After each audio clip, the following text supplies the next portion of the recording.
हरिओम दोस्तों, आज हम लोग अभ्यास करने वाले हैं एक ऐसे आसन का जिसको हम लोग खाना खाने के तुरंत देर बाद लगाएंगे और उसके जो फायदे हैं आप जानकर खुद हैरान रह जाएंगे। ये आसन आपको देखने में और करने में बहुत आसान लगेगा, लेकिन आप जब इसके फायदे जानेंगे तो आप खुद हैरान रह जाएंगे।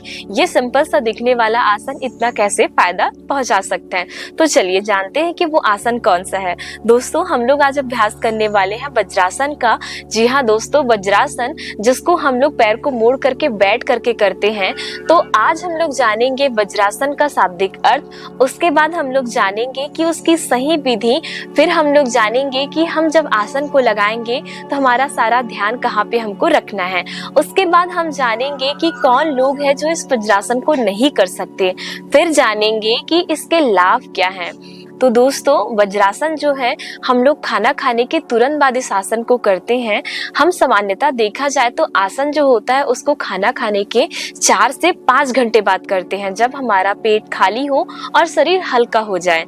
लेकिन वज्रासन को हम लोग खाना खाने के तुरंत बाद करते हैं, क्योंकि ये पाचन से संबंधित परेशानियों को दूर करता है, हमारे पाचन को बढ़ाता है, जिसके कारण इसको हम लोग खाना खाने के तुरंत बाद करते हैं। तो दोस्तों, सबसे पहले हम लोग समझेंगे वज्रासन का अर्थ। वज्रासन जो होता है 2 शब्दों से मिलकर के बना हुआ है। ये संस्कृत शब्द है और संस्कृत शब्द 2 शब्दों से मिलकर के बना हुआ है, वज्र और आसन। वज्र का अर्थ होता है कठोर या फिर दृढ़, और वज्र को इंद्रदेव के जो शस्त्र है उससे भी लिया गया है, जो दधीचि ऋषि के हड्डियों के द्वारा बनाया गया था। उसके बाद हम लोग जानते हैं आसन। आसन अर्थात होता है एक स्थिर अवस्था या फिर पोस्चर, जिससे हमारे प्राणों का प्रवाह अच्छे से होता है। तब अब हम लोग जानते हैं कि इस आसन को वज्रासन क्यों कहा जाता है। दोस्तों, जब हम लोग वज्रासन की स्थिति में जाते हैं, वज्रासन को लगाते हैं, तो हमारा शरीर सुदृढ़ और मजबूत बनता है, जिसके कारण इसको वज्रासन कहा जाता है। वज्रासन की जो अवस्था होती है, सामान्यतः वज्रासन को आसन के तौर पर भी लिया गया है और आप इसको मेडिटेटिव पोस्चर के रूप में भी जानते हैं। बहुत सारे लोग ध्यानात्मक के लिए, आध्यात्मिक के लिए इस आसन को करते हैं। वज्रासन जो है आध्यात्मिक तौर से भी बहुत शक्तिशाली आसन है, जिसको आध्यात्म जैसे आप साधना करें या फिर प्रार्थना करें, बहुत सारे लोगों में, बहुत सारे धर्मों में इस आसन को लगाया जाता है, जिससे वो अध्यात्म की प्राप्ति करते हैं। और इस आसन को लगाने से जो हमारी नाड़ी होती है, नाड़ी जो हमारे शरीर में प्राणों की या फिर वाइटल एनर्जी का प्रवाह करता है, उसके लिए भी वज्रासन को लगाया जाता है। तो हम लोग सबसे पहले जानते हैं कि वज्रासन को हमको कब करना चाहिए। जब आप खाना खाते हैं तो खाना खाने के तुरंत बाद आप वज्रासन को करेंगे। वज्रासन को करने का समय जो है, अवधि जो है, वो कम से कम 5 से 15 मिनट होना चाहिए। अगर आप इसको मेडिटेशन या फिर साधना या फिर ध्यान के लिए करते हैं या फिर प्रार्थना के लिए करते हैं, तब इस आसन को आप ज्यादा से ज्यादा समय तक लगा करके रख सकते हैं, जिसको आपको आध्यात्म में और भी ज्यादा अंदर आप जा सकते हैं। तो आइए दोस्तों, जानते हैं कि हमको वज्रासन को किस प्रकार से करना चाहिए। तो सबसे पहले हम लोग दोनों पैर को लंबा कर लेंगे। दोनों पैर को लंबा करने के बाद थोड़ा सा उसको ढीला होने देंगे। सजगता, अपनी सारा जो ध्यान है हमारा, हमारे शरीर के प्रति होनी चाहिए। फिर उसके बाद हम लोग दोनों पैर को एक तरफ से मोड़ लेंगे। अब मोड़ने के बाद आप अपने दोनों घुटने को पास पास कीजिएगा। दोनों घुटने आपके पास पास रहेंगे। सबसे पहले मैं आपको पीछे दिखाती हूँ कि आपको रखना कैसे है पैर को। आप दोनों पैर के पंजे पास पास मिलाना, अंगूठे पास में मिलाना और एड़ियों को दूर करना, जिससे आप अपने हिप वाला, जो कमर वाला, जो कूल्हा वाला रीजन है, उसको आप वहां पे रख सकें। रखने के बाद आप सामने की ओर अपने दोनों घुटने को पास पास मिला करके रखेंगे। दोनों घुटने आपके पास पास मिले रहेंगे। आप अपने दोनों हाथों को अपने थाई जो है, जंघा जो है, उसके ऊपर रखेंगे। पीठ आपकी सीधी होनी चाहिए, जिससे आपके प्राणों का प्रवाह या आपका श्वसन जो है वो अच्छे से हो सके। आप हाथों को रखने के बाद अपनी आंखों को धीरे से बंद कर लेंगे। बंद करने के बाद आप अपनी सारी सजगता अपने सांसों के प्रति रखेंगे, यानी जो आप सांस ले रहे हैं और जो सांस आप छोड़ रहे हैं, उसके प्रति आप सजगता रखेंगे, उसका ध्यान रखेंगे।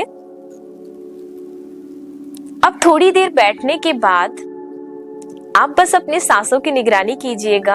अपना सारा अवेयरनेस अपने ब्रीथ के प्रति, आप जब इनहेल करेंगे और एक्सहेल करेंगे, सारा प्रोसेस आप देखेंगे अपनी बंद आंखों से।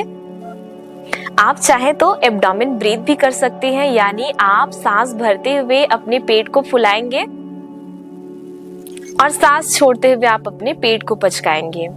तो आप अगर एब्डोमेन ब्रीथ करेंगे तो आप अपने एक हाथ को अपने चेस्ट के ऊपर और दूसरे हाथ को अपने पेट के ऊपर रखेंगे। ऐसा छाती के ऊपर जो हाथ रखेंगे वो पूरा फैलाते हुए रखना। आप अपने जो हाथ रखेंगे छाती में, उसको आप हृदय वाले जो केंद्र है उसके ऊपर रखते हुए पूरा हाथ फैला करके रखेंगे। और जो हाथ अपने पेट के ऊपर रखेंगे, यानी मैंने बायां लिया हुआ है तो मैं उसको अपने नेवल वाला जो रीजन है उसके ऊपर रखूंगी और हाथों को फैलाते अपने पूरे पेट वाले एरिया को मैं कवर करके रखूंगी। सांस भरते हुए पेट फुलाऊंगी और जो मेरी छाती रहेगी वो शांत रहेगी, यानी मेरा चेस्ट जो है वो स्टेबल रहेगा।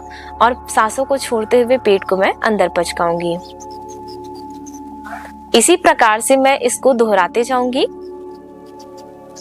फिर सांस छोड़ूंगी, इसको अंदर पचकाते जाऊंगी। इसको मैं जितना ज्यादा डीप और जितना ज्यादा बोल सकते हो आप धीरे करूंगी। मैं धीरे धीरे सांस अंदर लूंगी और सांस बाहर छोड़ूंगी। सारी सजगता मेरी नॉस्ट्रिल से, फेरिंग्स से, फिर चेस्ट से, फिर एब्डोमेन से पूरे शरीर की ओर जाएगी। फिर सजगता मेरे शरीर से धीरे धीरे करके वापस आएगी जब मैं वापस आऊंगी।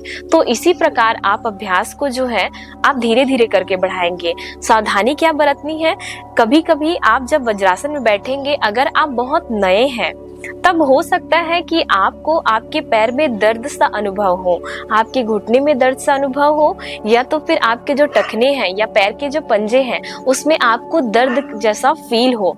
अगर आपको ऐसा होता है तो आप हल्का सा पैर की दूरी क्या करोगे, बढ़ा लोगे। बढ़ाने के बाद थोड़ी देर ऐसा करके बैठोगे। और अगर आपको बहुत ज्यादा दर्द हो रहा है तो आप तुरंत वापस आइए और पैर को लंबा कीजिएगा। ये जो होता है इसका प्रिकॉशन ये है कि आप लोग जिनको भी ऑस्टियोआर्थराइटिस है या फिर आपके घुटने में बहुत ज्यादा दर्द रहता है, आपके घुटने में लिक्विड की कमी है, आपके घुटने में सूजन है, किसी प्रकार का बहुत दर्द है, या फिर उसमें कोई इंजरी हुई थी या फिर कोई रिसेंट सर्जरी हुई है, आपके टखने में किसी प्रकार की इंजरी, सर्जरी या फिर दर्द रहा हो, मसल्स में या फिर कुछ भी ऐसा दर्द पहले से चल रहा हो, आपके लेग में वेरिकोस वेन बहुत ज्यादा डेवलप है और आपको किसी प्रकार की ऐसी समस्या है जिसमें आपको इस प्रकार के पैर के फोल्ड को मना किया हो गया हो, जैसे किसी के पैर में रॉड लगा होता है तो उनको मना रहता है पैर को फोल्ड करना। और ये जो आसन है वज्रासन, उसको गर्भवती महिलाएं नहीं करेंगे या जिनका वजन बहुत ज्यादा बढ़ा हुआ है वो इस आसन को नहीं करेंगे, क्योंकि अगर आप वजन बढ़ाएं और इस आसन को करते हैं तो आपके घुटने में दर्द बढ़ सकता है, आपकी हड्डियों में दर्द बढ़ सकता है, तो आप इस आसन को नहीं करेंगे। अगर आप बहुत नए हैं तब इस आसन को कम से कम आप 1 मिनट कीजिएगा, 2 मिनट कीजिएगा। इस आसन को करने के बाद आप धीरे धीरे इस आसन की समय को बढ़ाते जाएंगे, अवधि जो है वो आप धीरे धीरे करके बढ़ाते जाएंगे। इस जो आसन है उसको आप 5 से 15 मिनट करेंगे तो भी ये आसन आपके पाचन संबंधित, आपके जननांगों के संबंधित आपको सारे फायदे देने के लिए काफी है। लेकिन अगर आप आध्यात्मिक तौर पे इसको करते हैं, आप साधना कर रहे हैं तब इसको करते हैं या प्रार्थना कर रहे हैं तब इसको करते हैं, तो तब आप ज्यादा से ज्यादा इसमें बैठने का अभ्यास कीजिएगा। क्योंकि जब हम इसको सीधा बैठते हैं, वज्रासन की स्थिति में बैठते हैं, तो हमारी जो वज्र नाड़ी है, वज्र नाड़ी क्या होती है, वो हमारे सुषुम्ना नाड़ी के अंदर ही स्थित सूक्ष्म नाड़ी होती है जो हमारे प्राणों के प्रवाह को मदद करती है, जिससे हमारे प्राण बहुत अच्छे से प्रवाहित होते हैं, जिससे हमारे चक्र जो होते हैं वो खुलते हैं। तो आप इस अवस्था में वज्रासन में अगर आप आध्यात्मिक तौर पर बैठेंगे तो ज्यादा से ज्यादा बैठने की कोशिश कीजिएगा। आप समय अवधि को धीरे धीरे बढ़ाते जाएंगे। तो हम लोग जानते हैं कि इस आसन को करने से हमको क्या फायदे होते हैं। सबसे पहले तो हम जानेंगे कि हमारा अवेयरनेस कहाँ होना चाहिए। हमारा जो ध्यान है, जब हम इस आसन को लगाएंगे तब हम जब आंखें बंद करेंगे तो हमको जो वाइब्रेशन है, जो खिंचाव है, हल्का हल्का प्राणों का प्रवाह हमारे पैर की उंगली से लेकर के धीरे धीरे हमारे पैर के पूरे एब्डोमेन से लेकर के हार्ट तक हमको फील होना चाहिए। आंखें बंद करके हम अनुभव करेंगे। और हमारी सजगता हमारे सांसों के प्रति होनी चाहिए। हम जो सांस अंदर ले रहे हैं हम उसको देखेंगे, जो हम सांस बाहर छोड़ रहे हैं उसको देखेंगे। जब तक आप आंख बंद करके अनुभव नहीं करेंगे, उस चीज को आप महसूस नहीं करेंगे, तब तक वज्रासन आपको कोई भी फायदा नहीं पहुंचाएगा। आप नॉर्मल पैर को फोल्ड करके बैठ गए, ऐसा ही आप समझ करके पैर को सीधा करके वापस आ जाएंगे। तो अगर आपको सही इसका फायदा चाहिए तो आप इसको जिस विधि से आपको बताया जा रहा है, आंखों को बंद करके ध्यान करके सांस अंदर लेकर के सांस बाहर छोड़ करके, इसको कम से कम आप 100 ब्रीथ तक करेंगे तो आपको बहुत ज्यादा इसके फायदे मिलेंगे। तो अब हम जानते हैं कि ये हमको क्या क्या फायदे पहुंचाते हैं। वज्रासन जो आसन है इसके फायदे बहुत सारे हैं। आपको ये आसन करने में भी बहुत आसानी होती है, बहुत कम समय में भी आपको बहुत ज्यादा लाभ ये पहुंचाता है। दोस्तों, तो हम लोग जानते हैं कि वज्रासन को करने के क्या फायदे हैं।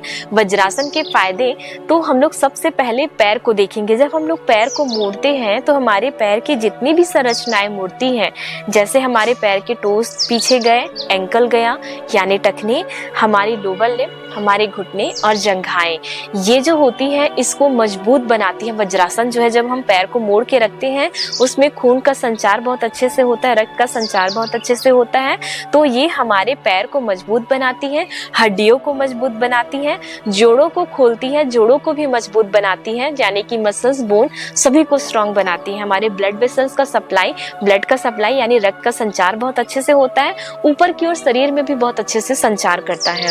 उनका फायदा एक और भी है कि जब हम लोग नीचे बैठते हैं तो हमारे जो पैर की मसल्स है वो जो लूजनिंग रहती है, लूज जो ढीलापन आ जा रहता है, पैर की जितने भी मांसपेशियां हैं उसमें जो ढीलापन रहता है उसको ये कम करके पैर की जो मसल्स है, मांसपेशी है, उसको एक सही आकार देता है यानी टोन करता है, जिससे हमारे पैर का शेप नॉर्मल दिखता है।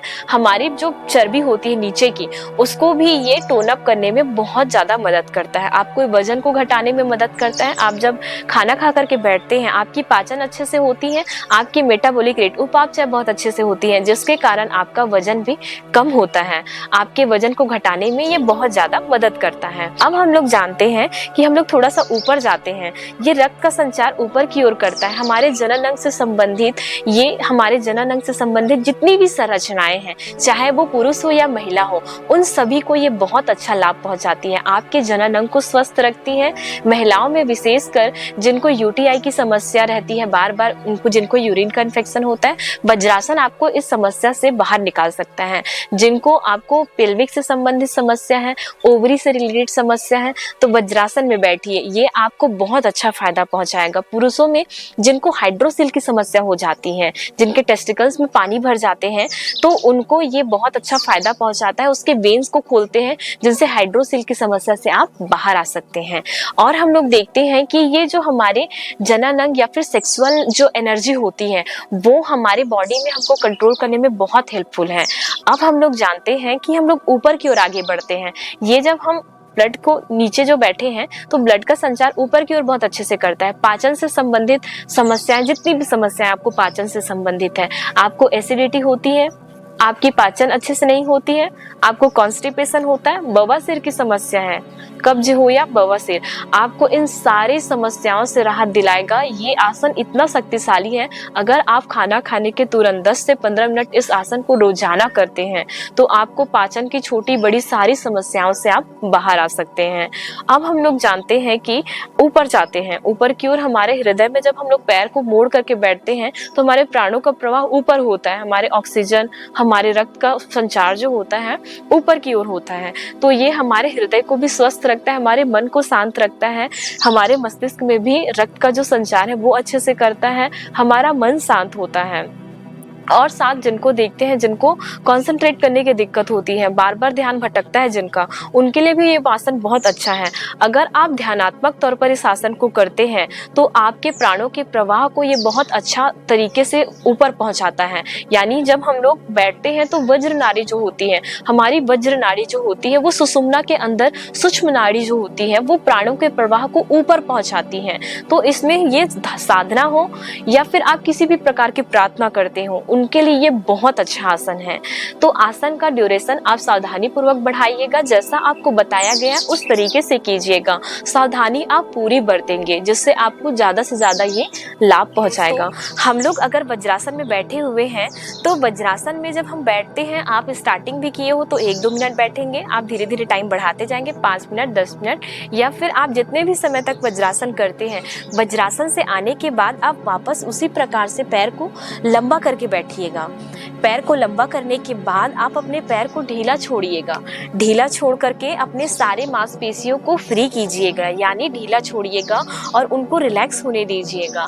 ये करना भी आपको जरूरी है, क्योंकि बहुत ज़्यादा समय तक आप अगर इस आसन को लगाए हैं या फिर वज्रासन जब आप लगाए रहते हैं तो आपका पैर पूरा मुड़ा रहता है, तो उनको थोड़ी देर के लिए रिलैक्सेशन भी चाहिए। तो आप हल्का हल्का इसको बैठ करके इस प्रकार से, या तो फिर आपको ज़्यादा ऐसा खिंचाव लग रहा है तो आप पैरों को हल्का हल्का मसल्स को ऐसा ढीला ढीला कर सकते हैं। उसके बाद ये आप दूसरे पैर को किए, थोड़ी देर आप नॉर्मल पैर को सीधा रख करके भी बैठिएगा और थोड़ी देर उसको ढीला छोड़ दीजिए, फिर आप वापस आइएगा।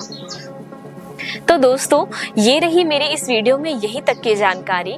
आप लोगों को अगर कोई नई जानकारी चाहिए तो आप मुझे कमेंट करके बता सकते हैं, जिसका वीडियो मैं कम से कम 1 हफ्ते में लाने की कोशिश करूंगी। तो दोस्तों, अगर आप लोगों को मेरा वीडियो अच्छा लगता है तो प्लीज़ आप मेरे वीडियो को ज़्यादा से ज़्यादा लोगों तक शेयर कीजिए, मेरे चैनल को सब्सक्राइब कीजिए और इसी प्रकार मुझे सपोर्ट कीजिए, जिससे ज़्यादा से ज़्यादा आपके लिए अच्छे से वीडियो और जानकारी मैं लाते रहूँ। तो दोस्तों, आप लोगों के अच्छे स्वास्थ्य और मंगल कामना करते हुए आपसे लेते हैं हम लोग विदा और मिलते हैं अगले वीडियो में। हरिओम।